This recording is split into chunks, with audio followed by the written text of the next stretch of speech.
Hey, welcome to Ultimate Survival Tips. I'm David. Well, today we're out here on the mountain and I'm going to show you how to set a basic snare. The first thing we're going to do is find a good location. Then I'm going to show you everything you need to know to use paracord and wire to set a basic snare to increase your probability that you're going to catch something in a survival situation. Okay, let's get started. So as we get started talking about snares and traps, probably the most important thing that you need to consider is location. Number one reason that people fail at catching anything when they set a snare or a trap is because they really haven't done their homework. You've got to be patient, you've got to look around, you've kind of got to know what to look for too. Now I know since we're up in the mountain here that there's really not very many rabbits. There's virtually no raccoons up here, but I do know that there's a lot of squirrels. So what I'm looking for is, I'm looking for nests in trees, I'm looking for holes in trees, and I'm looking for any indication of trails and highways that the squirrels are traveling. So if you don't get this step right, chances of you catching something are pretty slim. So we want to find the highest probability of spot to set our snare, because we're only going to set one or two. Kelvin and I already scoped this out, spent about 15 or 20 minutes, and we found a real nice spot here for a snare. So here we are at the base of this tree. Now, looks to me like the squirrels can get right up in this tree, and it's kind of neat because there's only two ways out. There's this side and there's this other side, so we can really isolate, put two snares here and have a pretty high probability of catching something. Now that we know we're dealing with a squirrel, we can go over here, prepare our materials, and get started. Okay, now that we have our location all scoped out and we know we're going to be snaring a squirrel, that's going to make it a lot easier on us. Now to reduce the amount of scent that you get on your materials, you're going to want to have a pair of gloves. Now I've got holes in mine, but that's going to be okay. Next we're going to need a stick, and we're actually going to do two snares. Here I'm going to do one with paracord and one with wire. And so this is going to be like a stake, and it's going to hold our snare in place. We're going to need some wire, some paracord, a knife, and I'm going to use my axe. So to get started, we just need to kind of fashion and shape this stick a little bit. So I'm going to get rid of this. Let's see if we can get two out of this big piece here.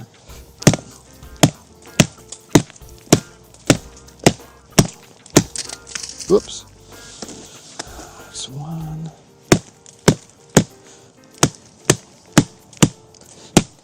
Okay.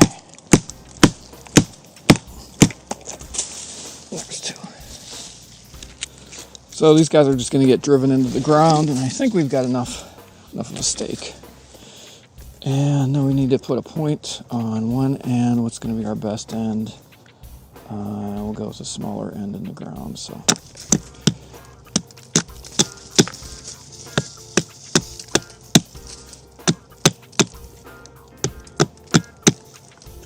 Like I said, quick and dirty. There's one. Let's go with this end in the ground.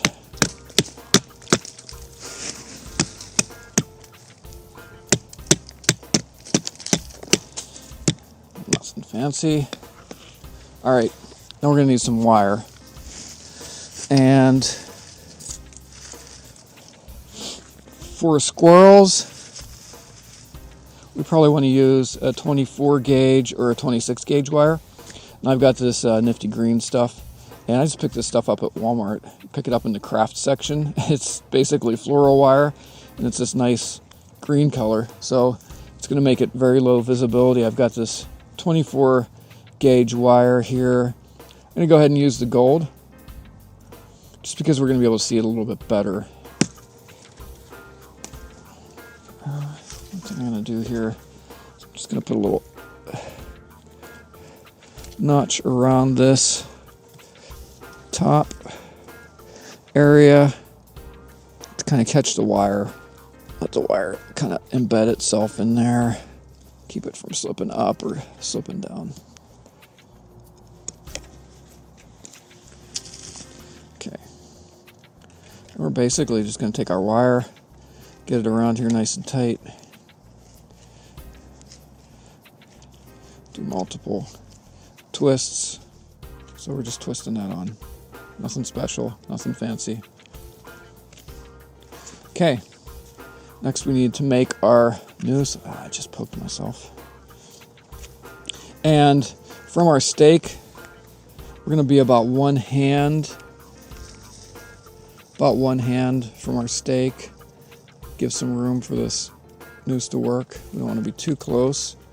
And then, so we want to be about a fist width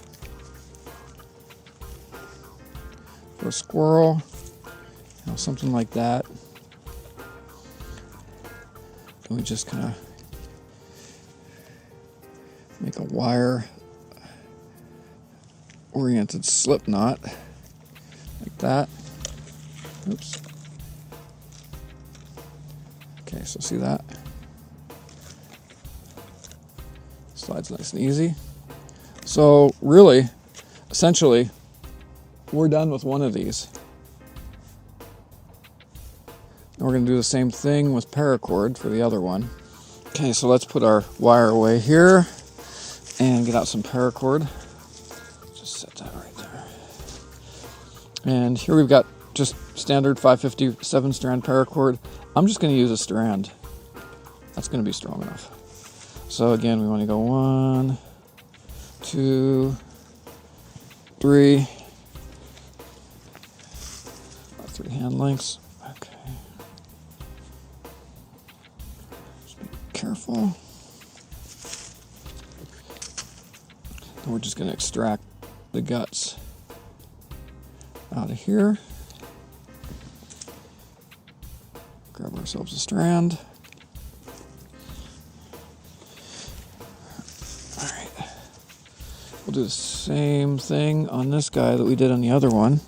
Just kind of make our way around here. Make a little notch. Clean this out. Please cut away from you.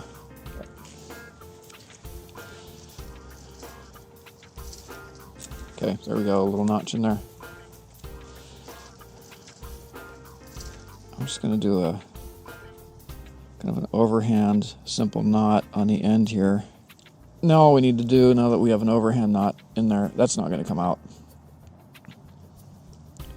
At least not with the force that the squirrel's going to put on it.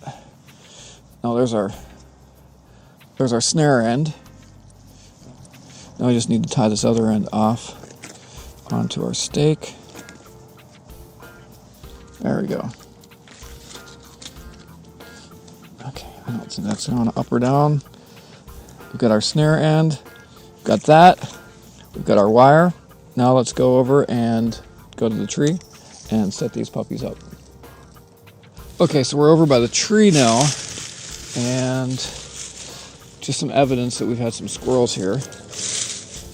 Got a couple of nuts, some half-eaten nuts, and it seems as though we've got a pretty nice little path coming down on in these two directions. But I realized that I've got a problem here. The soil's very, very organic and loose right around this tree. And I've noticed my stakes are just not long enough. We're going to have to bang stakes in pretty far. And they're just too loose. When you've got an animal fighting for its life, I mean, it could work that right out. So I'm going to go back, make some longer stakes, and then we'll come back and do this again. Okay, so I'm back, just finished some longer, much bigger sticks, and we'll see how this goes. So let's hammer these puppies in. Start with this paracord one. Now we want to lean the stake away from this angle here. I'm going to lean it a little bit away from the direction that the animal is going to be pulling when they get snared.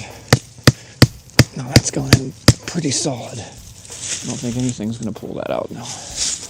Now, there's our snare. I'm going to go about a hand's length away, have that open to a little bit under a fist width, and we want it about a hand width off the ground.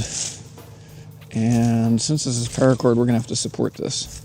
So, looks like I'm going to need 2 of these.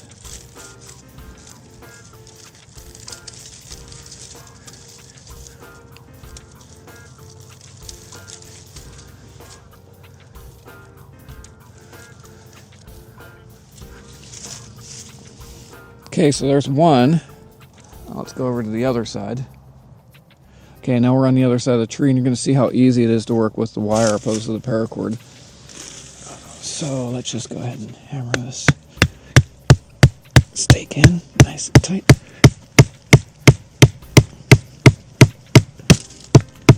Ouch. That's not going anywhere. Just set up our wire. About a fist wide. I'm just going to put a little bump right here to stop it from sliding for now. And we just kind of set it up where we want it. And if we want, we can kind of set a stick in there, just like that. There we have it. Here's the deal. You need to make sure that you check your traps and snares often, because if you snag a squirrel here, we do have some bobcats around here, it's not going to last very long in that condition, and it's just plain waste. Now, we're not going to leave these snares out, and we're not going to catch anything live, because there's a lot of people on YouTube that don't like that, and plus, I don't really need to eat squirrel tonight to survive. Well, that's it. Hope you enjoyed our introduction to basic snares. For your convenience, I've included links to all the gear that I've mentioned in the video description on YouTube. So don't forget to subscribe to this channel. And for more gear reviews, survival tips, and survival news, check out ultimatesurvivaltips.com. And while you're there, grab our monthly survival e-mag, like us on Facebook, and follow us on Twitter to get the latest news and be the first to hear about the great gear giveaway contests we have planned. Okay, this is David. I hope to see you on the other side, and remember, be prepared because you never know.